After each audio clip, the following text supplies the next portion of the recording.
कमाई आईली हो कमाई आईली मम्मी सासुरे में ना मामा कमाई आईली।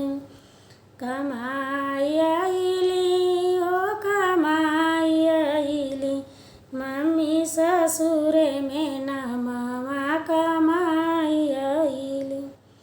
हमारे ससुर जी का बड़ी बड़ी मोचिया, हमारे ससुर जी का बड़ी बड़ी मोचिया, मोचिया में आगिया लगाई आईली।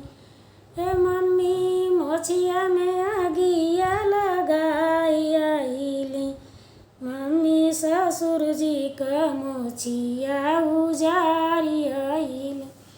हे मम्मी ससुर जी का मोचिया उजारी आईली। कमाई आईली है कमाई आईली मम्मी ससुरे में ना मामा कमाई आईली। मम्मी ससुरे में ना मामा कमाई आईली।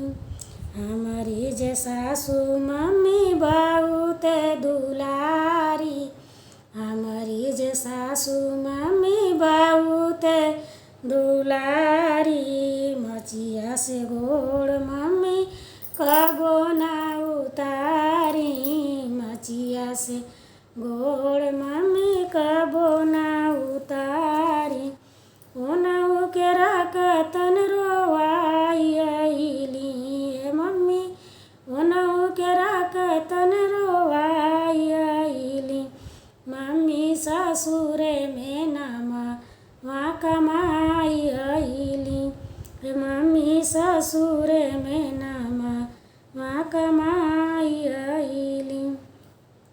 हमारे ससुर जी के चारी लड़िकवा, हमारे ससुर जी के चारी लड़िकवा, चारी जगह चूल्हा जलाई आईली हे मम्मी, चारी जगह चूल्हा जलाई आईली हे मम्मी ससुरे में ना मामा कमाई आईली।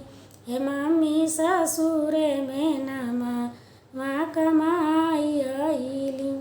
हमारे ससुर जी के तीनी बेटियावा, हमारे ससुर जी के चारी बेटियावा, चारों के ससुरे पठाई आईली हे मम्मी, चारों के ससुरे पठाई आईली हे मम्मी ससुरे में ना मामा कमाई आईली।